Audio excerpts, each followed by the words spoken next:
All right, time to spice everything up, heat up the system, and potentially kill some viruses and bacteria with a great fire cider recipe.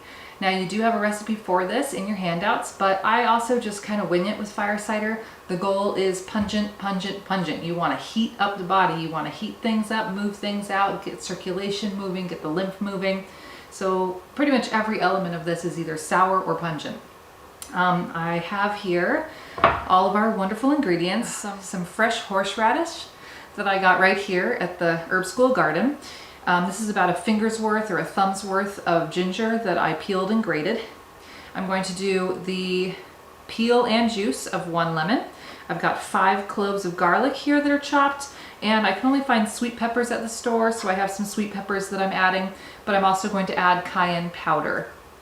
Okay, so it's just a folk recipe. You're going to throw everything in the jar, and then you're going to add your apple cider vinegar. So let's get going. I'm going to put in my horseradish and ginger and my peppers, my nice hot garlic. Oh, so many great stimulating antivirals. Juice my lemons.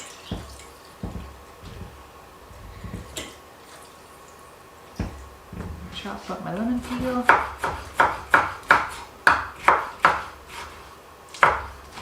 Oops, slippery. Watch your fingers. Lemon peel is another great one for general health and wellness. It's really popular in traditional Chinese medicine. And the peel has all the medicinal qualities in it, and that white in the peel is really bitter, so bitter is good at stimulating our digestion, even more stimulation. Okay, and then I'm going to wipe my hands off, and I'm going to add a lot of cayenne because I got to make up for the fact that I didn't use any jalapenos or anything. So I'm going to do, this is a 1/4 teaspoon, so I'm going to do 2 of these, so a 1/2 teaspoon of cayenne. And that's it. The recipe does call for honey, but I like to add that after I've steeped it for my 2 to 6 weeks. I like to do it to taste. Okay, so I'm gonna obviously use the rest of this one. Just folk method, no measurements necessary here. Love that about herbalism.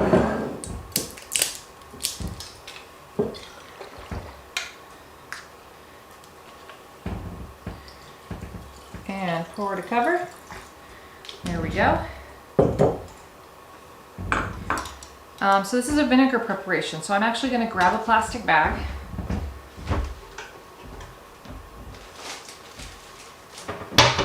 Because you're going to need something in between the vinegar, which is acidic, and this metal ring. The acid in apple cider vinegar can be very corrosive to metal. So if I were to just put the lid on here and walk away from it for 2 to 6 weeks, or shake it every day, of course, it would potentially create a lot of rust and corrosion, and then you could get some really funky stuff that's happening on the surface of your fire cider, which kind of means that the whole thing is ruined. So, you know, plastic is great. You can reuse old sandwich bags, like a Ziploc like this. Another great source for the plastic that works really well in this instance is if you eat crackers or breakfast cereal. Those all come with that really nice kind of thick plastic. So you can cut a ring out of those plastic linings and use that as the lining between your lid and your jar. Just something to keep the metal from touching the vinegar. Give it a shake. Don't forget to label it. And a lot of people bury their fire cider. You'll go put it in your garden somewhere, and for 1 lunar cycle, so for 4 weeks, you actually let it stay under the earth where it's a really good transmitter of energy. It's really a consistent temperature. It's also pulling in all the sunlight, star, moon energy, and the polarity of the earth as it spins through 1 cycle. So if that's your jam, you can go bury this. All right, and that's a quick and dirty fire cider, which we can now call fire cider legally. Go make yours. There you go.